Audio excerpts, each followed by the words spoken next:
your people. Glorify yourself. In Jesus' mighty name we pray. Amen. So, be your own person. Pwede nyo ba sabihin sa katabi nyo yan? Be your own person. Yan, huwag gaya-gaya. God designed the real you. Every one of us has a design. Everyone, katulad ng fingerprint, walang magkakamukha. So, walang taong magkakamukha, pero lahat ng tao reflecting God's glory. Or every person is designed to reflect God's glory. Sabi sa Romans 8:29-30, for those God foreknew, He also predestined to be what? Like His Son, Jesus Christ, to be conformed to the likeness of His Son, that He might be the firstborn among many brothers. And those He predestined, He also called. So every person that accepted Jesus as Savior and Lord, or will accept Jesus as Savior and Lord, God already knew that beforehand. God does not cause us to accept or reject His Son, but because God is infinitely knowledgeable, He knows, even before it happens, who will accept Him. He does not cause us, it is our free will to accept or reject Jesus. But those whom God foreknew, God predestined. Yung mga alam na niya, natatanggap sa kanyang anak, ay ginawa na niya ng isang perfect na future, isang perfect design. And what is that? To be conformed to the likeness of His Son. Na ang ginawang disenyo ng Panginoon para sa atin ay maging kamukha tayo, maging kauri tayo ng kanyang anak, ang ating Panginoong Jesus. So God designed the real you. First of all, that design is based on His foreknowledge and based on predestination. After we have accepted Jesus as Savior and Lord, predestiny takes over. Kasi tinanggap mo na si Jesus as Lord, di ibig sabihin hindi na tayo ang Lord ng ating buhay, doon pa lang mag-uumpisa ang predestiny. Pero hindi mo pwedeng sabihin, a person is predestined to be saved, or this person is predestined not to be saved. Because the Lordship of Jesus Christ takes effect only when you accept Jesus. That's why His Lordship and the implementation of predestiny can only begin when you already have Jesus as Savior and Lord. And what is the predestiny? To be like God. Remember that God created man in His own image. Therefore, the duty of man is to go back to that image that was lost in the Garden of Eden. That is our predestiny. That is what God has ordained for us, that we should all go back to the original perfection that was lost. Of course, nobody reaches perfection in this life, in this side of eternity, but the duty and the privilege of every Christian is to get nearer and nearer and nearer to that perfection. So God called you and me. A man or a woman of God must be the person that God foreknew, predestined, and called to be. Christians are to be their own. And in our definition today, what is to be your own? To be what God has designed you to be. Because that is your identity. Tulad ng ibinigay sa atin na fingerprint, that is your identity. Katulad na ibinigay sa atin na mukha, bone structure, that is your identity. No one else is like you. So you are what God has meant you to be. Christians are to be their persons, not the product of the sinful, twisted, and deformed world system. How can you be your own? Be what God designed you to be. And today, in our continuing journey to becoming what God has wanted us to be all along, what we really are, we're going to discuss 6 steps to be your own person. 1, think what God wants you to think.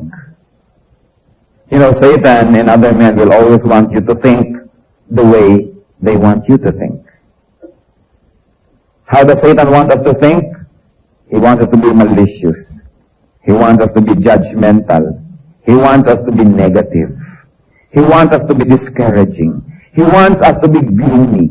He wants us to be suspicious and jealous and boastful and proud.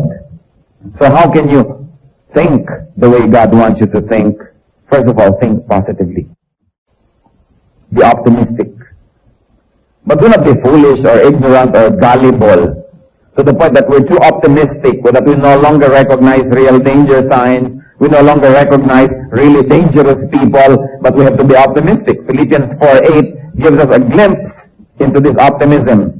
Sabi niyan, whatever is true, whatever is noble, whatever is right, whatever is pure, whatever is lovely, whatever is admirable, if anything is excellent or praiseworthy, think about such things. It's so beautiful. Philippians 4:8 tells us what to think of. Think about what is true. Pag hindi totoo, huwag yung isipin. Lalo kung imagination pa lang, huwag isipin. Minsan yung mga selos are born out of very rich imagination. Iniisip mo pa lang, kumukulo lang yung dugo, nagiinit ang yung tenga, at nagngangalit ang yung panga, pero iniisip mo pa lang yan, di pa yung totoo. Kaya ang sabi ng Bible, whatever is true, you think about it. So, minsan, nagsususpetsa tayo sa ating kapwa, hindi pa naman natin napapatunayan, we begin to behave as if our suspicions are already true. Lumalayo na ang ating loob, nagagalit na tayo, nagtatampo na tayo, yun pala, imagination pa lang natin. So, whenever there's some imaginations knocking at your door, you ask, is it true? If it's not true, don't think about it. We have to be ready for the machinations of the evil one. Hindi naman yung caught unprepared tayo sa lahat ng mga traps ng evil. You think about it too, of course, technically, but you don't dwell on those thoughts. And you don't let those thoughts influence your behavior. Whatever is true, whatever is noble. You like to behave a certain way, you like to think a certain way, you like to treat a person a certain way, and you ask yourself, is it noble? Ito ba ay katangi-tangi? Ito ba ay kapuri-puri? Ito ba ay maganda at dakila? At sabi, whatever is right. So alam na agad natin, I think every one of us knows what's right and what's wrong. I think nobody here agonizes na hindi malaman kung alin ang right at wrong. Alam na natin yun. So whenever we think of wrong things, it is by choice that we do so. There are very few things that are wrong pala na hindi natin alam from the beginning. Very few. There are some. Whatever is pure. You are thinking malicious thoughts, judgmental thoughts. Sasabihin natin, ito ba ay pure? Or am I manipulating people and events? Alam niyo po, marami mga tao magaling mag-manipulate. They have a certain script, and they make every person behave and speak according to that script through their machinations, through their charm, or whatever it is. But whatever it is, sabi niya, sa Bible, whatever is pure. Then you ask, whatever is lovely. Think of these things. Whatever is admirable. If anything is excellent or praiseworthy, think about such things. So, ang tanong natin lagi, pag meron tayo palang iniisip, is it true? Kung hindi true, hindi ko ito masyadong bibigyan ng pansin. Baka haka-haka pa lang. Bintang pa lang. Marami sa atin yung bintang, kung makakilos na tayo, parang totoo na eh. Kaya mga napagbibintangan, judge agad. Maging sa hukuman, matagal nga bago magbigay ng verdict. Minsan mga Kristiyano, mabilis magbigay ng verdict. You ask myself, is it noble? Okay, I'm thinking of doing this thing, but is it noble? Is it right? Is it pure? We have failed many times to stop and think about these things. That's why we think of wrong things. And whenever our thoughts are inclined towards a certain direction, be sure that your life will also follow that direction.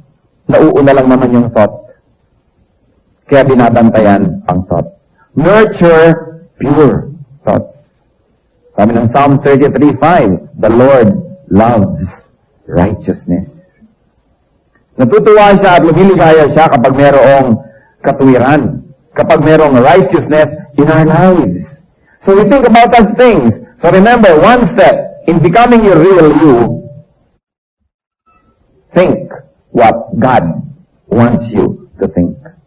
Kasi bibigyan ka naman ni Satan ng mga alternative thoughts. Ungodly people will suggest ungodly thoughts. And even our own ungodliness in ourselves will try to surface and teach us.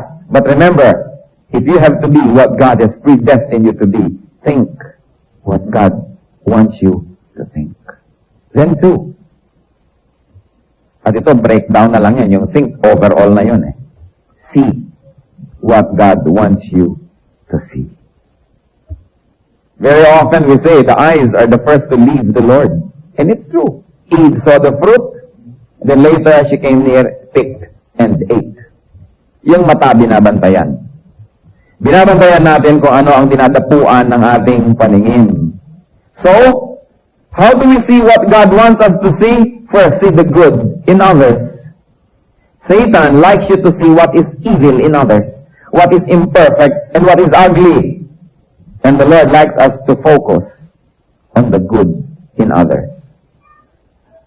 Certainly, there's a lot of imperfection in other people, but that's the same with us. And if you're going to focus on the imperfection, on what is not good about others, you will begin to think negatively. Then yung first natin, think how God wants you to think, and what God wants you to think of will become what? Betrayed. Will get betrayed. So, look, overlook, forgive, and pray for faults and failures of others. Sa pamilya, sa magkakaibigan, sa mag-asawa, sa magkasintahan, sa church, ano bang unang sumisira? E di ang tinitingnan mo yung negative in others. That's not what God wants you to look at. If you're going to look at something negative, look into yourself. If you're going to look at something nice and good, look at other people. 1 Peter 4:8, above all, love each other deeply, because love covers a multitude of sins. It has never failed to amaze me, this verse. I have consulted with so many references, and nobody has really given the answer that I'm looking for. Na kaninong sin ba yung natatakpan ng love? Yung sin ng minamahal o yung sin ng nagmamahal? Kasi sabi niya, love covers a multitude of sins. And I like to think that it works both ways. If I love you, I will focus on the positive, and my love will cover the negative aspect in you. It will cover your sins. And yet also, if I love other people, and I look at what is positive in them, that same love will cover my sins. Because if I start looking at negative things, I become sinful too. I become judgmental, I become proud. I probably become unkind. So, both ways. Love covers a multitude of sins. You want to sin less and less and less? Love more and more. The way God wants us to love. Because if we love people, there will be very few things that they'll do that will probably hurt us or will make us judgmental or strict. Because love covers a multitude of sins. Kaya nga kung minsan mayroong nabasag na baso, depende kung sinong nakabasag para tayo magalit. Pagka loved one mo, ang tanong mo agad, nasugatan ka ba? Pero pag iba, lalo katulong, makabasag ka na naman, salary deduction. Pero pagka mahal mo sa buhay, pagka anak mo, titingnan mo agad kung baka nasugatan. Most of the time, it's not what people do, but who does it. That becomes important. So we should love more. See what God wants us to see. Because no matter how we try to go through life, ang bawat isang tao, meron talaga yung kapintasan At meron talaga yung katangian. Pag yung kapintasan ang lagi niyong tiningnan, kung meron kayong konting pag-ibig, mawawala pa. At pag nawala na yon, lalong lalaki ang kanyang mga mali. At lalo namang lalaki ang ating mga mata sa pagtingin sa kanyang mga mali. At lalong magiging miserable ang buhay nating lahat. So when you're looking at somebody else, you say, is this God, what God wants me to see? Okay, I'm looking at someone. Is this what God wants me to look at? Or God wants me to look at something positive and nice and beautiful and pure? Another thing under that, seeing what God wants us to see opportunities beyond difficulties. Ang mga godly people, when there's a difficulty, when there's a problem, when there is what you might call a tragedy, they look beyond it and see God and see an opportunity. There's always an opportunity in every difficulty. Lahat tayo puyat dahil sa kasalan. At masaya naman tayo nagpuyat dahil sa masayang bagay. But tomorrow morning, Sunday, that's an opportunity to come on time. Is it not? Kasi konting-konting pagkakataon lang yung lahat tayo puyat, huwag yung papalampasin yung opportunity na maging dakila at maging bayani. Sapagkat ang kadakilaan at kabayanihan ay nangyayari lang sa mga mahihirap na pagkakataon. Kaya pag mayroong mahirap na pagkakataon, ito talaga, nakakainis itong taong ito, then this is my opportunity to be kind. Otherwise, kung mabait naman siya, I don't have any opportunity to be kind. It only follows that I should be kind dahil kind siya. Eh kung hindi na siya kind, this is an opportunity for my life to shine dahil nag-brown out. Eh kung ang liwaliwanag na, yung imunting ilaw nyo, hindi na yung mapupuna. Pero kung habang lalong sumisidi ang dilim, lalo namang na-appreciate kahit kaprasong ilaw lamang. Kaya habang gumugulat mo, this is my opportunity to be calm. They have a point, I will be the counterpoint. They have a thesis, I will be the antithesis. In fact, I will be the synthesis. Meron silang kontra, kukontrahin ko yun para mag-balance. Nagkakagulo na dito, nagsisigawan na, I will become. This is my opportunity to shine for the Lord. Nagkakapaguran na, maiinit na ang ulo ng lahat. This is my opportunity to show the Spirit in me. The peace, the love. You know, when there is a difficulty, Christians should see the opportunity. Because the more difficult the situation, the better the opportunity to shine for God. Kaya sabi sa Hebrews 12:15, see to it that no one misses the grace of God, and that no bitter root grows up to cause trouble and defile many. When there's a difficulty, say, I will never miss the grace of God in this opportunity. Because every difficult situation is accompanied by God's grace. Those who don't pass the test only choose not to pass. But every difficulty, every problem is accompanied by a solution. Every question has an answer. Every challenge is an opportunity to be victorious. You want to be your own person? You want to be what God has wanted you to become all along? See what God wants you to see. Kung minsan, mayroong isang tao nakakayamot, ang gusto agad natin to get rid, to destroy, to annihilate, to totally pulverize, evaporize the person. You don't see the patient, the wounded person crying out to be healed. At lahat tayo guilty dyan kasi nakakapangyaring ating personal. Gusto agad natin, tayo makapangyari, tayong manalo, tayo ang mag-prevail. But see, nasa isang taong nakakainis, there is a child or a patient asking to be loved. Can I tell you that the most unlovable persons are those that need it most? Kaya, opportunity yun. Huwag nating palampasin. Kung marami na tayong napalampas, huwag nating palampasin pa. O kaya huwag nating palampasin lahat. Meron tayong magagawa. In our journey towards godliness, to be our own person, number 3, hear what God wants you to hear. Christians, you choose what you listen to. Hindi ko yata papayagan na ang tenga ko tambakan araw-araw ng mga tao ng complaints, ng gossip, ng slander, ng mga reklamo, ng mga paninirang puri, at ng mga kung ano-anong mga nakakapabagsak ng damdamin. At ang tenga ninyo ay inyong pag-aari. May karapatan kayo na papasukin at hindi papasukin ang mga tunog na hindi ninyo ibig. Remember na hindi basurahan ang inyong mga tenga na willing tayong tanggapin ang lahat ng ipaparinig sa atin ng mundo. So that when people come to us, always complaining and always with God, we say, excuse me, don't pollute my ears. Wala ka nang ginawa kundi tambakan ng mga, kung ano-anong mga nakakainis na bagay ang tenga ko. Kaya kahit anong ligaya ko, pag nakausap kita mamaya, down and out na rin ako. At ang galit mo, nagiging galit ko na. Ang giyera mo, nagiging giyera ko tuloy. Teka muna, tenga ko yan, wala kang karapatan. You choose what you hear. And you have a right. Di ba ayaw nyo rin, lote nyo, tinatambakan ng basura ng kapitbahay? Alam nyo ba na mas mahalaga yung tenga nyo kaysa sa lote? Pero marami tayong naririnig. Naririnig mga advertisements. Always telling you na kulang ka. Hindi ka maganda. Pangit ka. Kaya kailangan mo ang produktong ito para ka gumanda. Kulang ang iyong ganito. Hindi ka tama. Lagi na lamang na you're inadequate. You have a right not to listen to these things. Hindi nyo papayagan na lagi yung nadidinig yung mga advertisements na yan. Hindi natin papayagan na lagi natin nadidinig yung mga worldly music that affects us. Hindi natin papayagan na may mga taong, mga chismosa, na walang ginagawa kundi bulong-bulong sa atin. Lalapit sa'yo, sa ilang saglit, ang gagaling. Kahit hindi mo bumuka ang bibig, may nasasabi. Alam niyo yon, yung pare. Nakikita siya, ayan, dadating na siya. Tingnan na ang diet niya. Hindi naman gumagalaw ang labi niya, pero nakakapaglagay ng lason sa inyong tainga. Lalong-lalo yung mga may hawak na pamaypay. Oras sa tinakpan niya ng bibig, may mga lasong lumalabas dyan.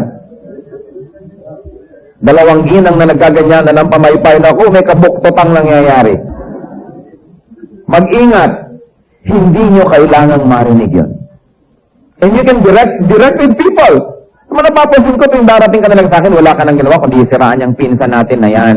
Huwag mo nang lasunin ang isip ko. Kung nagagalit ka sa kanya, huwag mo akong indamay. You have a right to protect your ears from pollution. Sabi ng Mark 4:24, consider carefully what you hear. At diba, totoo nangyayari yan eh. Marinig lang natin ang complaint ng isang tao against another person, kampi na tayo sa kanya. Kung sinong unang magsumbong, siya na ang nakakampihan. Binabantayan ang tenga na yan. Akala natin kung minsan ang tatalino na natin eh. Yun pala tayo, mga tau-tauhan, na kung anong naibubulong sa atin, yun naman ang namumulaklak sa ating buhay. Kaya naman ang isang lalaki, mahal na mahal ang kanyang nanay, pero matapos marinig ang kanyang asawang bubulong-bulong ng 5 taon, ayaw nang pumunta sa nanay niya. May mga ganon. Mga padaplis, unti-unti, but over time, it will, ripen into an evil fruit. Nai-influence tayo. Isipin ninyo, kung minsan may napapalo kang anak, kung minsan may napapagalitan kang tao, dahil may nagbulong sa'yo. Minsan meron ka isang empleyado o katulong, natutuwa ka, pero eto ngayon na isang kapatid mo, yun naman katulong mo, pagka wala ka, ganito, mamaya galit ka na rin. Sometimes without even verifying the details. Be your own person. Huwag tayong maging parang pinaglalaroan ng iba na oras na nabulungan, yung behavior natin na i-influence na nila. You cannot be godly unless you are your own person. Na meron kang sariling paninindigan, na hindi lahat ng ibinubulong ng iyong asawa, ng iyong nanay, ng iyong anak, ay paniniwalaan mo agad. Kailangan tinitimbang ang lahat. Because remember that the devil spoke to Eve through the serpent. Huwag niyo naman tawaging ahas ang inyong asawa. Baka puluputan kayo niya. Diba? Pero nangyayari yun, kadalasan yung asawa, napakalaking negative influence niya. Binalasan ang inyong isipan laban sa inyong mga sariling kamag-anak o minsan laban sa inyong sariling nanay. It can happen. So, kailangan binabantayan. And then number 4, in our journey, say what God wants you to say. Yung mga unkind and harsh and critical words have no place in the Christian vocabulary. But remember this, Christian, are you listening? The enemy will tempt you to say what he wants to say through you. The enemy will tempt you to speak the way he speaks. And the enemy will tempt you to be his spokesperson. Never let it be. Never let it be. Kung minsan gusto ng demonyo na pag-awayin ng dalawang tao, so sa'yo ibubulong para ikaw ang magsalita nung siya ang gustong magsabi. But he cannot say that. Wala naman siyang vocal cords. He does not enter the physical world, so he will need your physical body. He will need your mouth and tongue to speak on behalf of him. And you don't allow that. Meron siyang mga pusong gustong sugatan sa pamamagitan ng salita, palibat at wala siyang boses, ang boses natin ang gagamitin.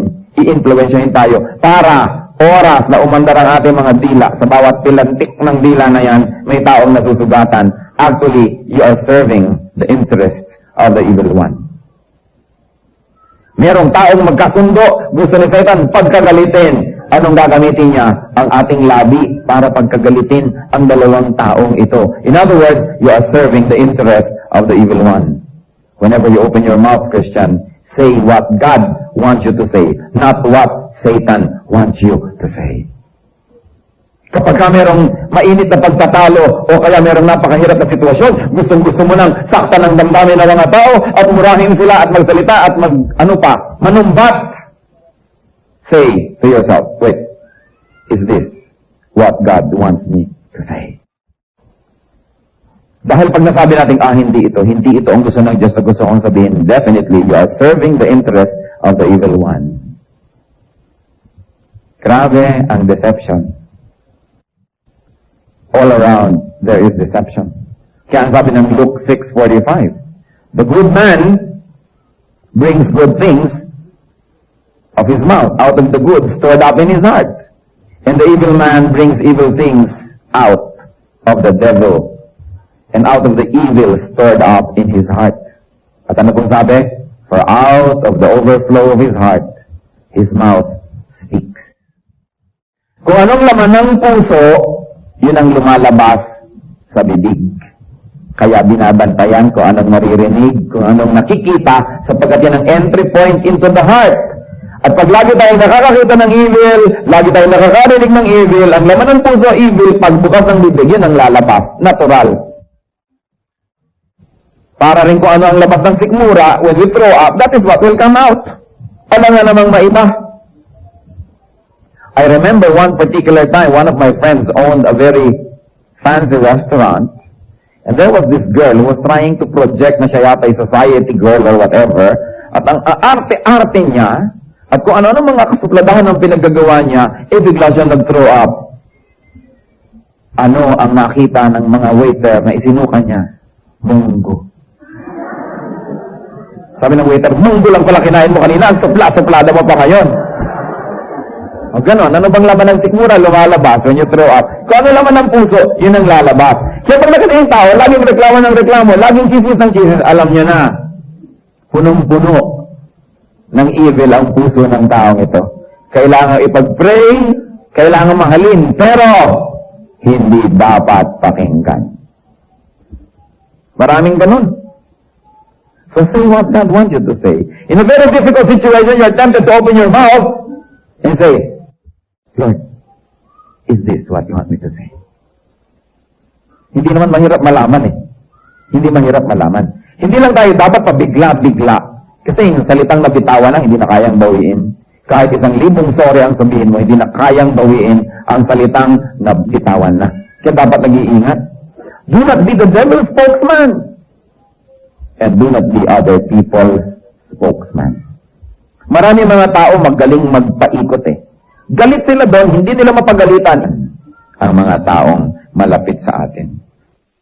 People make us hear and see and then say what they want us to say. Be careful. Say good, soothing, healing, comforting, encouraging words. Sabi sa Colossians 4:6, let your conversation be always full of grace, seasoned with salt, so that you may know to answer everyone. Our speech must be seasoned with salt.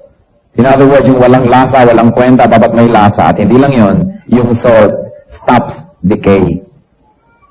Kaya kung decay yan ang ating tampakan ng asin. Parang daing, di ba? Tumitigil ang kanyang pagka-decay, pagka inaas na ng gusto. Pag kulang sa asin, madaling masira. Kaya sabi, let your conversation always be full of grace, seasoned with salt. I praise God that I am very aware whenever people are trying to manipulate me. Although marami pa rin nagtatagumpay, pero marami pa rin hindi nakakalusot. When people try to manipulate you, especially if you are in a position of leadership, there are some people who don't have that influence or what you might call power. So they will try to influence you so you will move on their behalf. You say, teka, inuuto ako nito. Minamanipulate niya ako. At hindi kakaunti, nakita ko mga asawa na kung kigrade ninyo, 1, flat 1, ang galing magmanipulate ng asawa. Galing, laro mga Pilipina.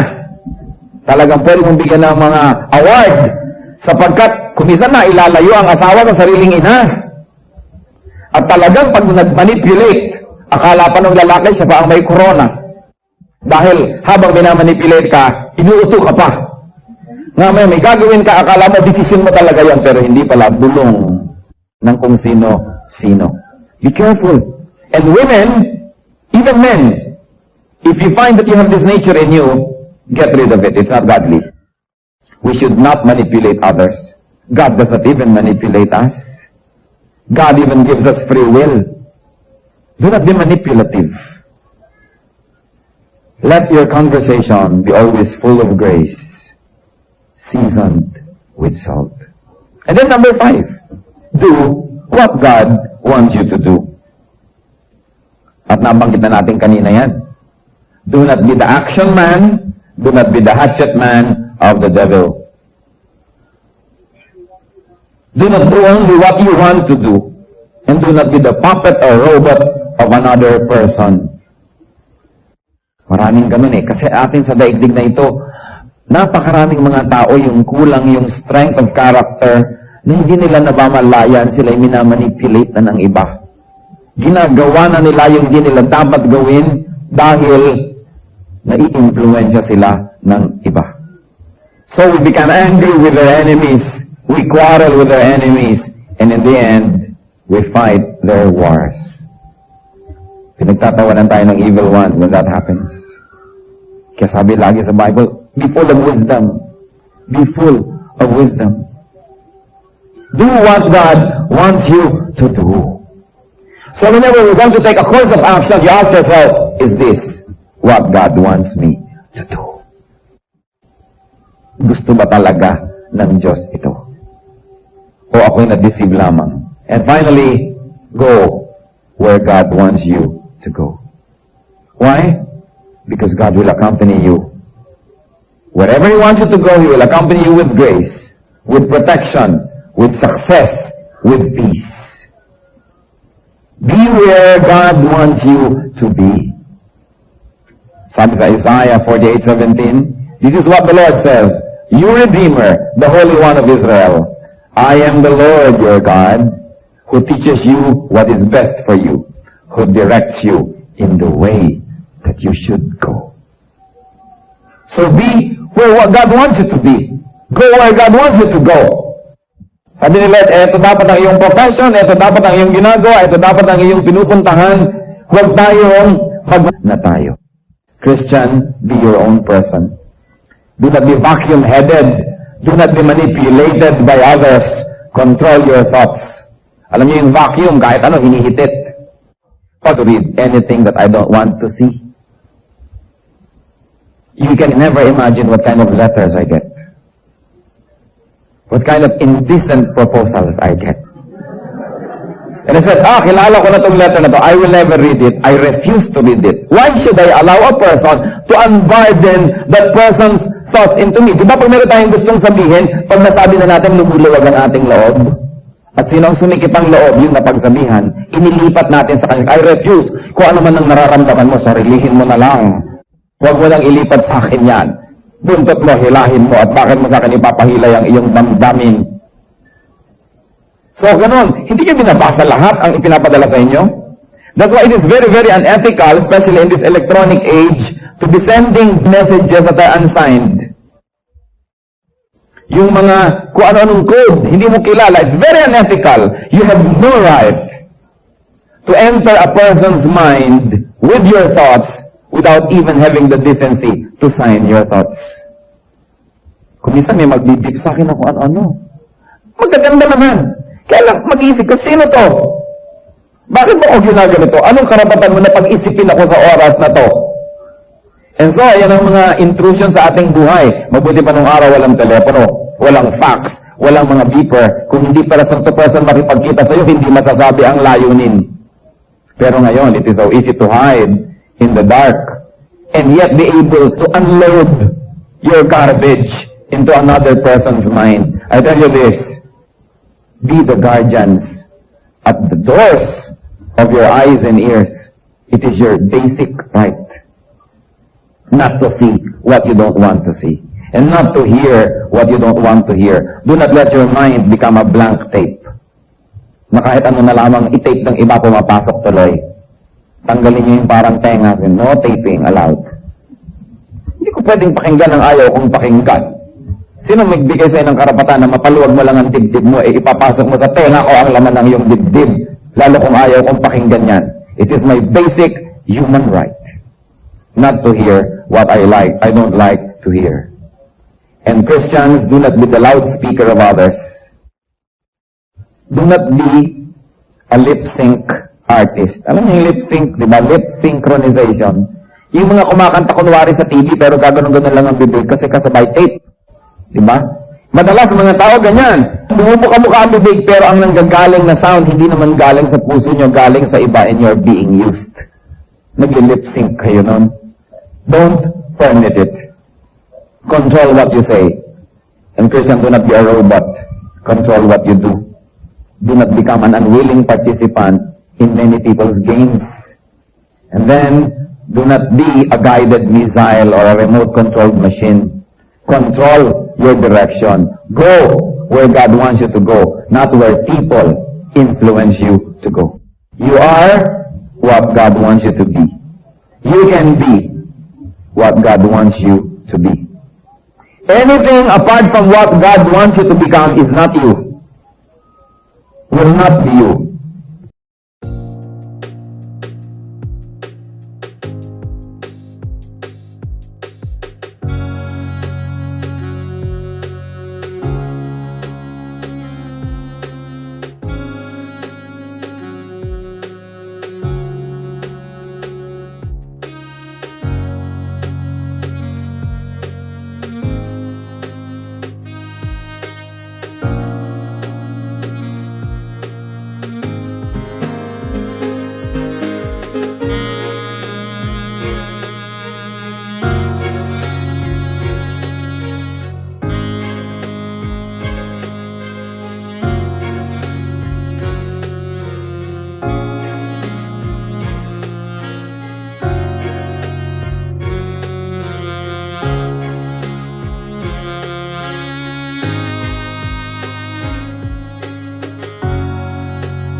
So get real.